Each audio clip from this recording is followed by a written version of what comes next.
Moms for Liberty really worked miracles. We have a crisis in America in public education. This is the future of our kids and our country.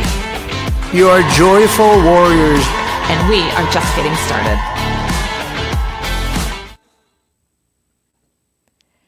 Welcome to the Fire of Liberty show. It is January 2026. We are 250 years celebrating America this year.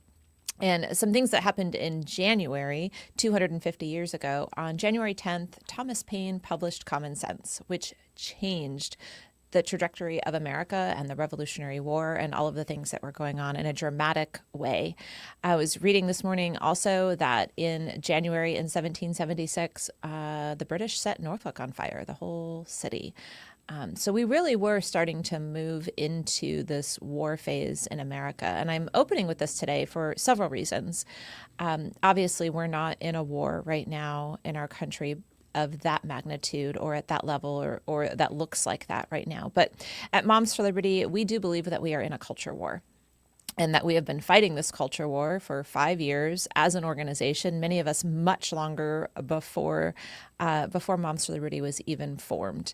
And the purpose of this podcast is to bring you these frontline warriors that are just sacrificing so much and giving so much of their time, their talents, and their treasures, mostly through Moms for Liberty chapter chairs, but we've had some other guests on here from different organizations too. And these women and sometimes men are just remarkable people with fantastic stories. There's so much we can learn from them. And today is no different. And so we're going to talk a little bit today about never giving up. That is kind of her mantra when I talk to her. There's no one that I know with as much commitment to sticking with it and sticking in it. And when I was thinking about this episode, this quote came to mind from Sir Winston Churchill. And I know everybody's familiar with it, but it just really sets the stage for this discussion that we're about to have. And this was at the beginning of World War I. And he said, "Never give in, never, never, never, never. In nothing great or small, large or petty, never get in, except to convictions of honor and good sense. Never yield to force, never yield to the apparently overwhelming might of the enemy. Do not let us speak of darker days. Let us speak of sterner days. These are not dark days," and I love that part of it. "These are great days, the greatest days our country has ever lived. And we must all thank God that we have been allowed, each of us, according to our stations, to play a part in making these days memorable in the history of our race," and I would say in our country. I feel especially honored to be in this fight, to be able to stand for truth, to be able to stand for goodness, to be able to stand up for children. And I know that my guest today feels the same way. I've known her for several years now. She's been with us, I think, at least from 2022, and I'm sure she'll tell us when she actually launched her chapter. She is the chapter chair of Chatham County, North Carolina. She is one of our North Carolina ambassadors for Moms for Liberty, and I'd like to introduce you now to Amy Kappelman. Hello. Thank you so much for having me. Welcome to the Fire of Liberty show. Welcome to Florida. Thank you. It's so comfy here. I love it. Comfy, but not as warm as it usually is. And that is unfortunate. I'm sorry. We usually like to bring you warm and sunshine when they come. I don't mind. I'm going to be heading home to North Carolina where there's a snowstorm coming. So ooh, I saw you I'm looking forward to that. I saw you get excited about that. And I was like, nope, no interest here at all. I love the snow. Oh, really? And my kids do too. So they're excited. They keep looking at the Weather Channel. We're going to have 10 inches. We're going to have 18 inches. It's probably going to be 2 inches. Yeah, kids don't feel cold for some reason. They like the snow of it all. The snow of it all. So I'm excited today to talk to you because your mantra is like never give up. Never give in. I mean, I might even start calling you Winston. Winston Kappelman. Right, Where do you think that comes from? First of all, do you agree that is kind of your Oh, definitely. And it definitely comes from my parents, both of my parents, mostly my dad. My dad is, that man is a fierce fighter and always has been. He worked in the corporate world and he fought everything. He was a destroyer of what do you call it? Of the status quo. Oh, I love that. Yes. So I've met your dad. He was at our summit this year. He seems to be a big fan of Moms for Liberty. He is. And I think he's got a warrior. So he's older, but he Yes. definitely has a warrior spirit in Always him. has, always will. So, just for parents out there right now that still have young kids that are raising them in their homes and they're like, I want a kid that never gives up. Yep. What type of things did you witness from your parents? Certain things maybe they said or did, or, stories, examples that you're like, oh, I'll never forget this. That helped shape me. There are so many. But I will have to say, it's in my family, we sit at the table every night for dinner.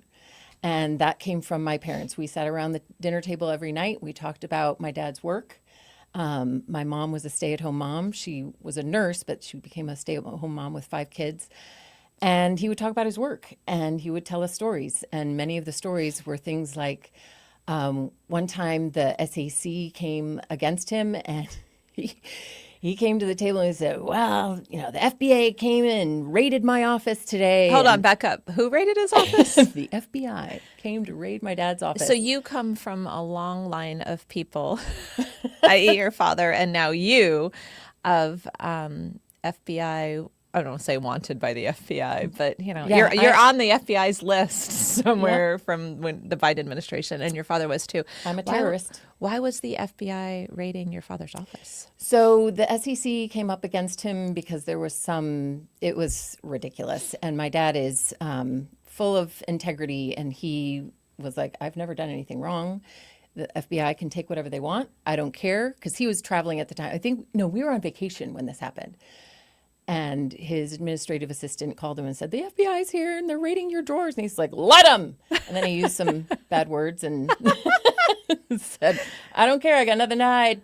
So, and he just always fought. We had one guy sue us, and we found out that he was suing a lot of people, and a lot of people were settling.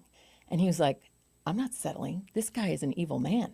We are not settling. We are fighting this to the end. And he fought for years. He was on the phone with his lawyers or whatever, fighting this guy because he was getting away with it. People were backing down, left and right. People were backing down, saying, oh, I don't want to be sued. My dad was like, I don't care. This guy is evil. He is telling lies, and I will fight him to the end. And he did, and he won the lawsuit. I would say that's more than just never giving up. Yes, it is, like in an extreme way, never giving up. But it's also an extreme amount of integrity. Extreme. I would definitely use that word for my dad. He was he just was filled with integrity in everything he did, and still does. He's the most generous. He's gruff on the outside. I mean, I always say he's got, the reason I've always been able to relate to Trump is because he's a lot like my dad. Really? I did not, I have only met your dad in person Yeah. one time, but I would not get, Oh, yeah. I didn't get Trump vibes. Oh, no, he used to have more so than he does now. But yeah, he definitely has Trump vibes. He says it like it is. He doesn't care what people think about him at all. You always know where you stand with my dad. I have Always. a lot of respect for that. Yeah. And people in general. I don't do well with the mind games, and so I usually Nope. I throw stuff out on the table, verbally, like, this is what help me understand, and I sometimes see people's faces like, My dad doesn't even know what mind games are. He just says it like it is. The in-laws in our family have struggled. It's been interesting to be in our family. Well, but so he was able to pass that on to you. I guess I would say by example. Yes, for sure. Are there things that your mom and dad would say or make you do? My mom was always volunteering. She was always at her schools, always PTA, school volunteering. She was always thinking of new ideas that she could present to the schools to bring as a mom and help the teachers. I mean, that's what's frustrating to me about the work we're doing is we're trying to help the teachers. And the teachers keep saying, we hear, you're against teachers. No, those are the ones I'm fighting for. I want them to be able to teach what they were taught to teach, not this crap that, they're being told, the woke ideology and all of that. We want them to be able to teach and have the freedom to teach. We want to help in the classroom. Since COVID, I haven't been able to go into a classroom because the schools are shutting down parents left and right. Yeah, the policies changed, Yep. and they really took advantage of it at the time. really so did. How many children do you have? 4. Whoa. 4 kids. What Yep. age range? So 15-year-old twins and a 19-year-old girl and a 21-year-old boy. 15-year-old twins. That Yeah. girls or boys? Boys. Oh, good. Good. Yep. Two 15-year-old girls might be more than Yes. anyone should have to I've handle. always been happy about that. That it was 2 boys. That is But I great. do love my girl. And so you're a Mom's Liberty Chapter Chair. Mm-hmm. Do you know when did you launch your chapter? March or February, I always forget, but I think it was March of 22. So you've been in it for quite a while. Yes. So we were about a Yes. year old. You launched. So you're about at 4 years. Yep.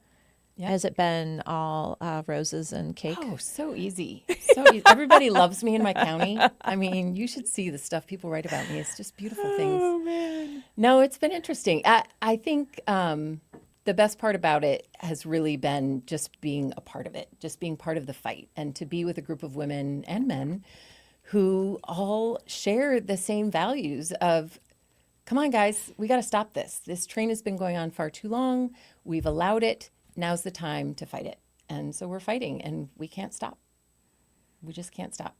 Yeah. And so early on in your chapter's lifespan, you talked about it at Summit because you introduced Pastor John Amachuku at Summit.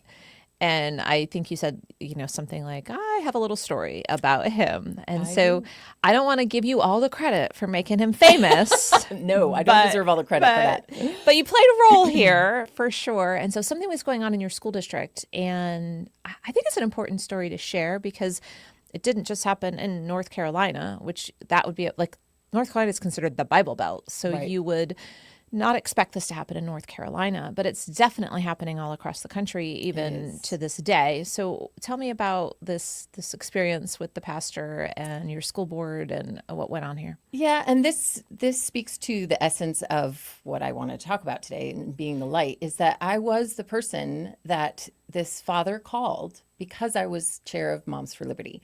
So he didn't know where else to turn. He called me, the nicest guy. He called me and he said, This isn't the Pastor John No. Amachuku. So just this a was the dad. father. in This your was school a district. dad. Okay. Yes, a dad in our community, in our school district, who called me and said, my daughter went to school and shared 3 things that she loved. And one was basketball, one was art, and one was the Bible. And the teacher was an atheist and made that very clear and said, that's a fake book. That's a fairy tale, right? To this little girl who cherished this Bible. What grade was she in? 4th. Okay. And I mean, who does that, first of all? I mean, and then, so the father was enraged, of course, and called me up and said, what do I do? And I said, we've got to talk about this. We've got to let the school board know. Let's talk at the school board meeting. And at about this time, I had been in touch with John Amachuku. And I had just gotten in touch with him, and he was promoting a book about CRT. But I told him this story, and he was like, what? I say, I know. Can you believe that? I can't even bring a Bible to a school. So he said, can I speak at the school board meeting? I said, abso-freaking-lutely. Come and speak. So then this dad and I arranged for a bunch of pastors to come, and it was packed. The school board room was packed. And it was in a new location, and it was kind of interesting how the school board was facing their backs towards the audience in this. And I don't understand why, but that's what they were doing. I think they knew that something big was going to happen. Anyway. Hold on, they put the audience behind them? Behind them. They were facing, so the audience was facing the backs of the school board.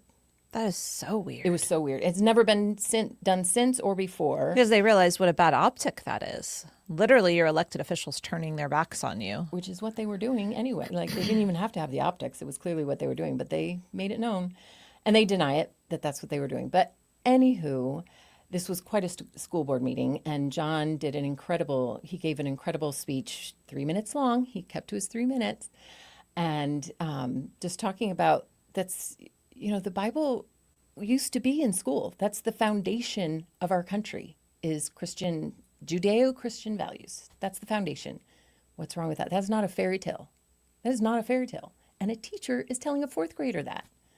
So he did an incredible presentation, and he tells me every time I see him, he's like, "You're the first. You're the first. So that I was did not make him famous. well, that's the first school board meeting he spoke at. Yes, it Yeah. is. Yep. Yeah, that's a big deal, I think. So congratulations so nice on having making him. him famous. He's a gentle giant. He's a good man. Yeah, he is a good man who's done some powerful work since then. He has. So I watched his school board speech again recently, getting ready for the show, and he was not just talking about the situation with the Bible, but let's close that story out. What happened? Was the child able to bring the Bible to school? Was the teacher reprimanded? Did anything come out of that? Took the child out of the school and took her and put her in a private school.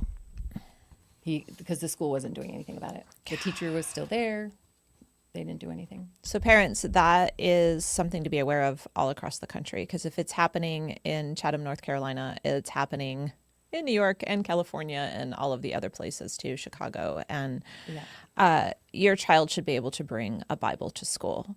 Yeah. A teacher should not be teaching necessarily from the Bible to a class, because that would be a problem. But your child has the absolute right to pray at school, to have a Bible with them at school. If it's not disrupting their learning time and it's on their free time, they should be able to read their Bible. It's not okay. And so if that's happening to your child, please reach out to your local Moms for Liberty chapter, just like they reached out to Amy, this dad did, to help him. And the positive that came about was that it brought awareness. And our county is literally half red, half blue. And it's like there's a line through it.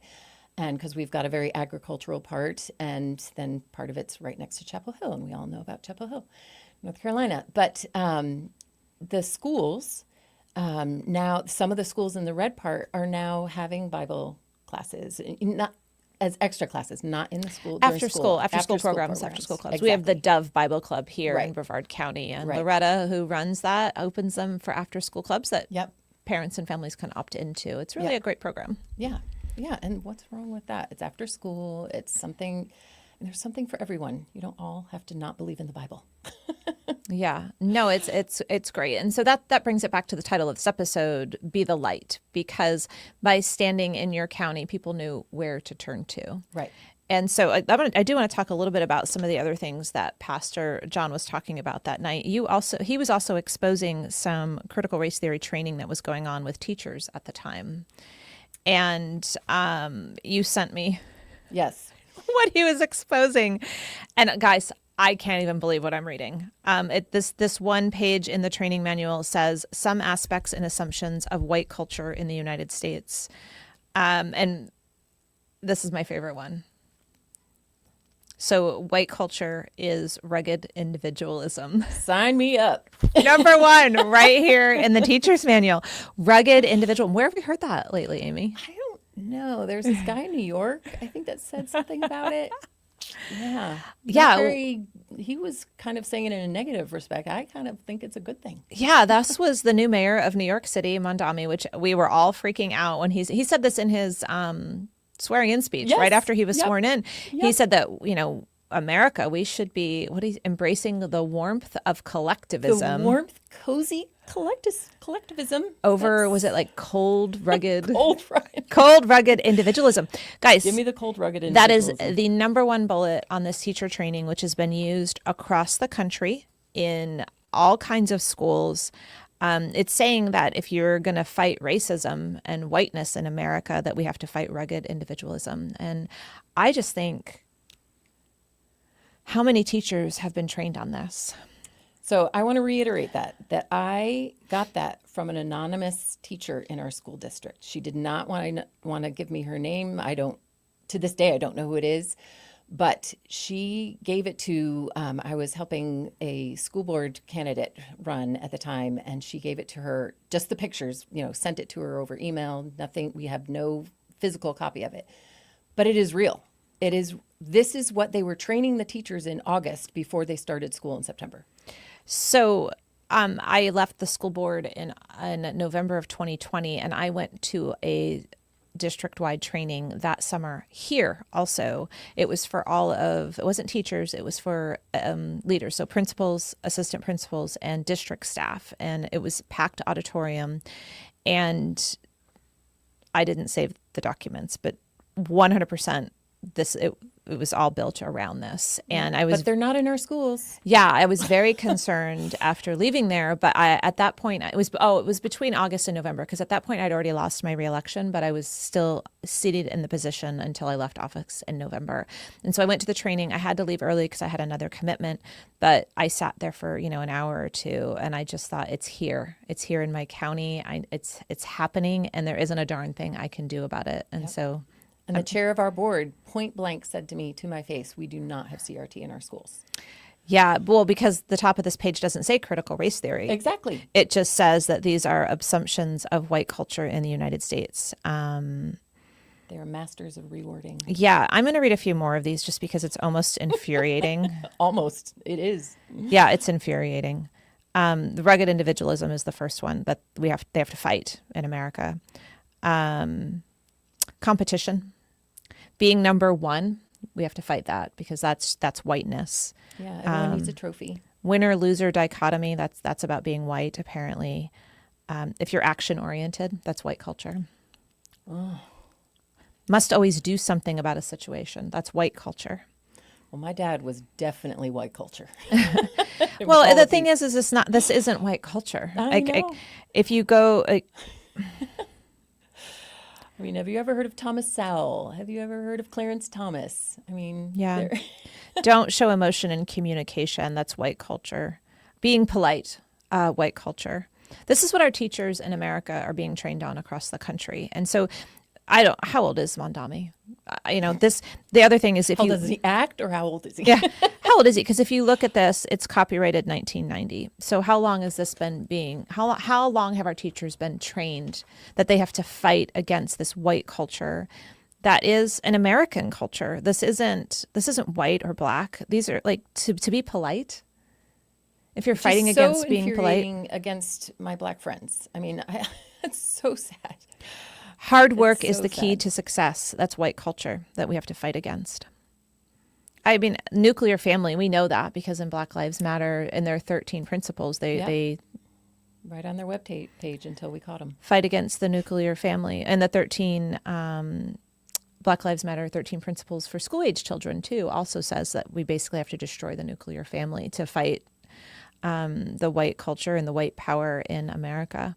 Because we all know the family is no foundation. We can just have. Yeah, I mean, this is so unbelievably concerning to me. We know it's there, but then when you see it in print and you see that it's training them to destroy. It's training the teachers that have access to our children 8 hours a day to destroy America. And so at Moms for Liberty, we're fighting to save America. And we're talking to Amy Kappelman today. She's the chapter chair of Chatham County, North Carolina. And I'm so upset. I'm so mad after reading through that. Because that's the darkness we're fighting. Yeah. That is the darkness that we're fighting. But we're going to talk about Amy, who's the light in North Carolina, also one of our ambassadors, who's been fighting this for 4 years. Amy, let's talk a little bit let's just have a real conversation about your chapter, because there's many other chapter leaders. We have 300 chapters across the country, and they all look different. Some still have, I was poking around last night in some of our chapter groups, some still have hundreds of members that are maybe not showing up to meetings every month, but I see them interacting on their social groups and still participating and hosting events. And others had hundreds. And would you say, 4 years ago when you launched that school board meeting, how many were engaging, either showing up or commenting or participating or sending comment? I mean, we would have 20 people regularly, I would say at the beginning, and then it dwindled and dwindled. And then, as election time comes around, we get more and more. But now, people for some reason feel like, well, we did our fight. We're done. I'm done with that fight. And sometimes they're fighting in other ways, which is fine. They don't have to fight with Moms for Liberty. But it is a forum that has so many resources for families and for parents to understand what's going on. What is SEL? Have you ever heard of SEL? Look it up. And Moms for Liberty provides so many incredible, whether it's if you prefer to listen to something or watch something or read something, it's all on the website for parents to understand. When we hear these, CRT, SEL, that's not in our schools. Well, read about it, learn about it, take the time. You're the parent. That's not the school's job. Yeah, and we'll just take a second there and say you could go to mforalacademy.org. Yes. That's where all our tools and resources. We're building that up and expanding it as of right now. But there are toolkits right now for social emotional learning and critical race theory that you can read up and learn about. Where is this? How do I identify it? What is it exactly? What is it doing? What is it? What are its roots? And so that's mforalacademy.org. I gotta plug it where I can. I love listening to Melissa or Missy. She's amazing, and I just learn something every time. And you're listening. I mean, in today's age, experts aren't really experts, but there are experts who have done the studying of actually real grassroots families and schools and districts, and being like, yeah, social emotional learning is not good, and this is why. It's not just a saying that, no, we can't have it. No, this is why. And to learn why is important for parents to know and understand. And then understand when your child comes home and says certain things, and you're like, where did that come from? Well, this is what they're trained to do in schools. Yeah, and so your chapter used to be thriving. You had a full executive board. You had 20 active members showing up, more than that at times when you were at school board meetings and such. And let's just have an honest conversation. Not so much anymore. Yeah, but you're still here. You're still the chapter chair. You're still an ambassador. What does your chapter look like right now? It really is just me. And what I love about that is that I am still helping people. I continue. Just last week, I got a phone call from someone asking about safe screens and how we can, talk to children about it, talk to teachers about it, homeschoolers. I mean, this is not just for public schools. This is homeschool families. And if I leave, then there, where do people turn? Because in our county, it's become so encroached in our system. Now, granted, I know for a fact that we've had an influence. I think Jamie had talked about it in the last podcast, how there's little things that we've done in our county that have affected change, and that the school board does think twice now about certain things that they're thinking about doing. And they're like, oh, well, we're going to have pushback against that, and because of Moms for Liberty. Mm-hmm. Good. I'm glad they're thinking twice about that. So that's really why I stay, because I feel like, if not me, who? We've heard that many times before. For such a time as this, all those things go through my head. But number one is, I just have to keep fighting, because that's what I learned from both my parents. Because my mom and dad said I have to. That's what they told me, so that's what I got to do. So even when it's hard, and what does hard look like? Because I think you had told me at some point one of your executive board members got pregnant, and so she stepped away to go take care of her baby. So there's just life that's happening over the last 5 years. I had the most amazing vice president. She still is incredible. Love her. Still keep in touch with her. But she had a baby. And so she still keeps in touch with me, gives me ideas. She's incredible. I still keep in touch with everybody, but they're all like, and now the one who filled in is having a baby. So, life does happen. And as, in my case, my husband lost his job, and we were out of work for a while, and we were both like, what are we going to do? We thought we were moving. For a long time, we thought we had to move. We ended up not moving. We ended up starting a business on our own, because that's all we could do. That's all we knew to do. And so in the background, I have all this struggling going on, and I'm like, but I still gotta keep fighting Moms for Liberty, because it's important. And what continually goes through my head are those scrappy Revolutionary War heroes that they had nothing. They came to this country. There was nothing here, and they built it from nothing. And they created a constitution, created the Bill of Rights. I mean, I can't let that go. I can't let our country just decide, oh well, Mom Donnie's ruling New York, so let's let them have it. Let's let socialism come, because it's worked so many times before. Never has it worked. But all of a sudden people think it's going to work again. No, our country works. Rugged individualism works. I love the phrase rugged individualism. I'd never heard it. I didn't realize I'd ever heard it until the Mondami quote went viral. And I was like, no, rugged individualism. That's me. Yes. That's exactly who I am. Yep. But now to see it on this teacher training as something that it's a bad thing, that it's bad and it needs to be attacked and destroyed is it's so infuriating. It is. Parents never stop teaching rugged individualism. Yeah, Never rugged stop. individual. Learn the stories of the founders. Yep. Learn, we just said that in the opening that January 10th, Thomas Paine wrote Common Sense. He may not have been one out on the battlefield front lines, but he was using his words. Like everybody has skills and talents that they can contribute here. And Moms for Liberty helps you plug in to the, we help you use those skills and talents to advance the mission. And so I'm thankful for you standing strong, alone, solo right now. And maybe when you're vice chair, maybe it's 4 more years when her son or daughter enters kindergarten where she's like, oh, Yeah. Back in the game. I got to get back in the trenches. Look what I just found at school, Moms for Liberty, And so I love that you're maintaining the relationship because we build relationships here and maintain and we are mission into. focused. And I think I know that's why it's a place where people go because they know what our mission is. Because we're here to help families fight the system in our, school board and education system. It's indoctrination, not education. We need to educate. Just back to basics. That's it. That's it. It's not, it doesn't have to be so complicated. No, it's common sense. Yeah. That's what it is just like what you started with. So is that your why, or do you have a different why? Like why, not only why do you stay, but why do you do this in general? Why do you stay when your husband's out of a job? Like all of these life circumstances are pointing to most of the people in your chapter have either become complacent or life circumstances. So not to paint your picture worse than it is, but that's a lot on a mom of 4 kids and twins of 15-year-old boys. Like that's a lot for you to be dealing with. Why are you still? Well, because we have a country to save, and that's number one. But part of the reason, there's always that little inkling that I always say, my husband says, he's a tall white guy and there is ageism that happens and there's white, affirmative action. You don't know. We've been indoctrinated with so much. And so I'm fighting against that because it's time to fight against it. We can't let it go anymore. We're 250 years in. I know. This is the time that so many Roman Empire or whatever empires have fallen. Yeah. And we can't let it happen. We can't let it happen. My parents have fought, my grandparents have fought, my grandfather was in World War II. He fought. I can't let them down. I can't do it.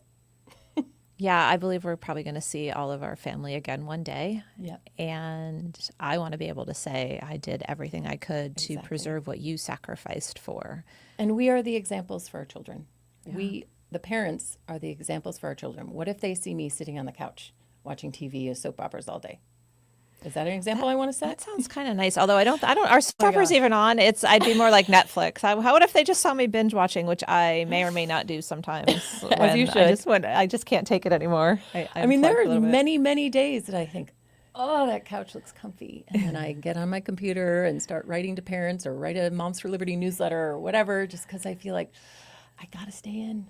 Oh, I do it from the comfy couch. And somebody bought me, I'm a huge Snoopy fan, and somebody bought me this very fuzzy Snoopy blanket for Christmas. And so when especially I've traveled, sometimes my suitcase, I leave it right by the door and I walk straight to the couch, and I've been putting that blanket over me. But then I open my laptop right there, and sometimes I'm laying back. One night my son he was on the other side of the couch, and he's like, "Mom, you only have one eye left." I was working so late and nonstop. My eyes were burning so bad but I needed to finish the email. I had one eye, and he's like, "Close the laptop. You're down to one. You're down to one eye." I was like, "Oh, I just got to get this last email." If you can't figure it out yourself, I'll tell you. Yeah, so the commitment is definitely there, I would say, in both of us. We could go back to the opening monologue from Winston Churchill, right? Yeah. Never give up, never give in. Yeah, we're not doing it for the money, that's for sure. Oh, good grief. All the big dark money. Dark money. Yeah. So let's talk about leadership a little bit. What does that look like? You're an ambassador in North Carolina. And so what have you learned over the last 5 years, or heck, your life and maybe other roles, about leadership? Sharing knowledge is a big part of it. And I think educating, unifying, and empowering, that's right in our mission. And I think about it all the time. That's what I'm doing. Even though I don't have this group in Chatham County helping me, I'm still working to educate and empower and unify parents around our state. I love North Carolina, and I love our chairs in North Carolina. I truly love them. And we're all working together. It is just such a unifying force that we have. We have incredible legislative days that are so informative. I've learned so much about working with legislators. I never did this before. Never thought I would ever do this, and here I am. So it's an education every day, which again is important in life. If you stop learning, it's kind of boring. Yeah. So that's the other why is that it's interesting. It's things I'm learning every single day, and at the same time, I'm helping. I'm helping our country because I'm helping other parents who are helping their children. It's a trickle down. You guys have had some big wins in North Carolina, especially legislatively. We have. You guys are like a powerhouse there, your legislative committee. It's very well structured, very well, it functions very well. It does. You guys seem to get along, which is helpful. We do. I love them so much. I love every single one of them. Yeah. And who's really your well legislative chair? Is that Beck? Julie. Maria Adams is our new one. Oh, that's right. Yeah, Okay. Julie Page was our previous one, and she was freaking amazing. And Maria's going to be freaking amazing. Yeah, we had Maria on the podcast. I wonder, is Julie still a chair? And we should get her down here She's too. not a chair because she was legislative chair. Okay. And she's amazing. Such a wise soul. So you guys had a Parents' Bill of Rights passed. We did. A few years Yes. ago, and Yep. that's a great story because there was it was close in the vote, right? Very and I close. can't remember your state legislator, but she had a Stop Woke Indoctrination Moms for Liberty sticker on her desk when she, as a Democrat, voted She did. for the Parents' Bill of I Rights. can't remember her name right now. It was a But she couple was of in years charge. ago. Yeah. But you guys have been able to, in North Carolina, really build relationships with these legislators have. around the issues, which is something that Moms for Liberty does not get enough credit for. Terry Patrick, who was on a couple weeks ago, put out a what are those? It's not a blog anymore, but it's their own. What's the name of that? Anyway, where everybody types up their stories, all their individual. Yeah. I can't think of what it's called. She published one the last couple days. It was actually titled "We're Not in a Culture War," and I'm like, oh, I disagree. Totally disagree. I think she said stop calling it a culture war because what she's seeing in Iowa, where she is, and other places, are people coming together, especially parents right now over screen time and things of that nature. But I would argue that since Moms for Liberty's inception, we've been working hard to bring parents together around these issues that are. It may not be COVID. I mean, COVID, that was a big thing because we had masks, we had vaccines to fight against. And so parents are like, oh, we did that, been there, done that. But no, we have so many more things that we can't allow to happen and to seep into our educational system. Every parent has the fundamental right to direct the upbringing of their children, whether it's their education, their religion, their moral upbringing, their medical health. Every parent, whether you're a Republican, a Democrat, independent, no political affiliation whatsoever. No entertainment value, no podcaster, influencer. I mean, I'm nothing, none of that. Every parent. And so Moms for Liberty is a place for you if you believe that you have the right to raise your child, not the government. And I think we need to work harder probably this year going forward too to make sure that message is delivered, that we welcome everyone. Yeah. Rugged individuals everywhere. If you're a rugged, maybe we should make a little commercial about that. If you're a rugged individual, join us. Join Moms for Liberty. Oh, that's our new campaign. All right, I think we could wind this down a little bit, just talking about what it means to you to be a joyful warrior. Well, my very, very, very favorite joyful warrior was my mom. She defined the word joy. She was always fighting, always working, always teaching, always educating, always empowering, always unifying. She was the joyful warrior. And so I was attracted to that term from the beginning because she truly was a joyful warrior. She was pure joy. And everyone who knows her would use that word with her. So just following in her footsteps, she passed away about 7 years ago, and I miss her every single day. And I literally think about her in those moments every single time when I'm like, oh, I'm so done with this. Like, why am I doing this? Nobody else is helping me. Why am I doing this? And then I have my mom in my ear saying, because you're supposed to keep fighting. You can't stop. And it's truly because of her.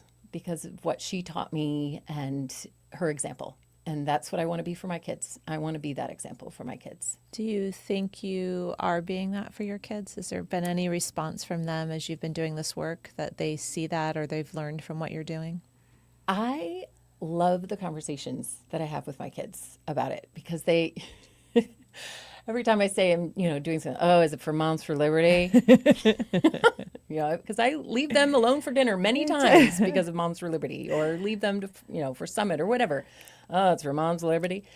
But the conversations, just like growing up around the table, dinner table, the conversations that happen in our family because of my involvement, they have thought through things. They ask me questions about things that they're learning in school that, Mommy, what do you think about this? Like, how would you say, present the fight against that? Because they're fighting it. Like, talk about in the trenches. Yeah. My kids are in the trenches, literally in the trenches, when they're being told things that, I can't even believe some of the things that they're taught. And yet there are some teachers that come about that are so, I'm going to tell a quick story. No, do it. Columbus Day happened, and this was a few years ago. And the teacher asked the kids to write their thoughts about Columbus. And so they did. And the next day he came into class and said, I am a little worried about what everyone said about Columbus. I don't think everyone has the full story here. Because every single child in that room said something negative about him. Every single one, except for my son. And my son was the one that he read and said, this is actually who Columbus really was. He was an explorer. He was an adventurer. He was brave. He was courageous. Those are things that we can't deny. We can't just slip under a rug and be like, nope, he was a slave owner, or whatever they say, took over our country, enslaved land, blah, blah, blah. And he said, okay, maybe there is that side of the story, but there's also this side. And that's all we're asking. We're not saying wipe away all the evil, get rid of all the negative things that have happened in our country. There's plenty of them to talk about. But there's so many great things to talk about. We should be reading Winston Churchill's speech. We should be reading Patton's speeches. We should be talking about the warriors of the Revolutionary War, the World War I, World War II. D-Day. My dad made sure that every single person in my family went to the shores of D-Day to see where our soldiers fought for freedom, for our freedom. How can we let that go after they've climbed these ridiculous cliffs? With all this gear. I've seen those cliffs and I'm like, I'm just a little mom in Chatham County with a beautiful home. I've got all, I'm not climbing no cliff. But I'm fighting because of those men and women who fought. I can't let that go. I can't let that go. We've got to continue this fight and save our country. Yeah, so powerful, Amy. So What I feel. powerful. Your testimony of America, and your parents, for that matter, is powerful. Thank God for that teacher.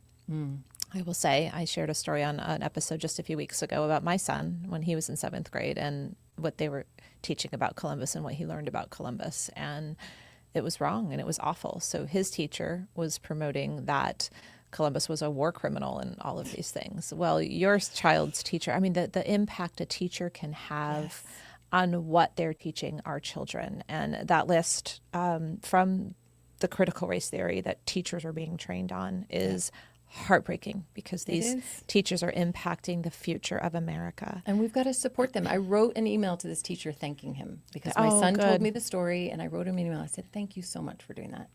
And I love our teachers. I love our teachers. But we've got to have them understand how much we love them for teaching what they believe and, not what they're trained to believe. Well, some of them might believe. If it's been being taught since 1990, they may have not ever learned. Well, if you the repeat good, a the lie beautiful, long and the enough, true. everyone's going to believe it, and that's where we are. So the point of this whole conversation is the role of Moms for Liberty is necessary. The work that we are doing to expose these trainings, the work that we're doing to build relationships with good teachers, the work that we're doing in our homes, I would say, to make sure our children are educated and know true. First and foremost in our homes. Yeah. To know that they are learning the truth about our country and our heritage.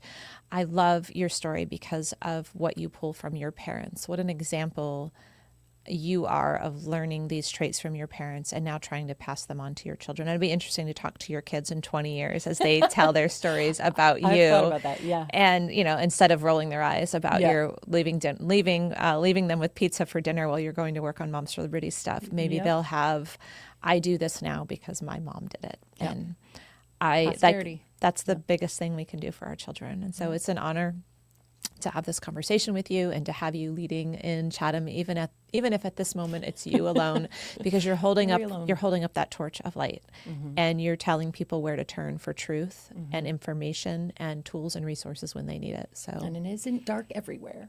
No. There is light. No, there's light. And we know there's at least 300 of you out there holding up a light. And so we're grateful for that. And that's going to conclude this episode of the Fire of Liberty show. We are on all social sites, but we really hope that you will like and follow us and give us 5 stars and leave a comment on Apple and Spotify. Help us grow the reach of these stories of these moms and dads that are holding up the light throughout the country. I wouldn't say at a dark time. I would say more like Winston Churchill said, these are the greatest days. This is a great opportunity to stand and show your children and future generations what you're willing to stand for. So join us at momsforliberty.org. Continue to find us every Wednesday at 10 a.m. I'm Tina Deskovich, the CEO and co-founder of Moms for Liberty and the host of the Fire of Liberty show, and we will see you next Wednesday at 10 a.m.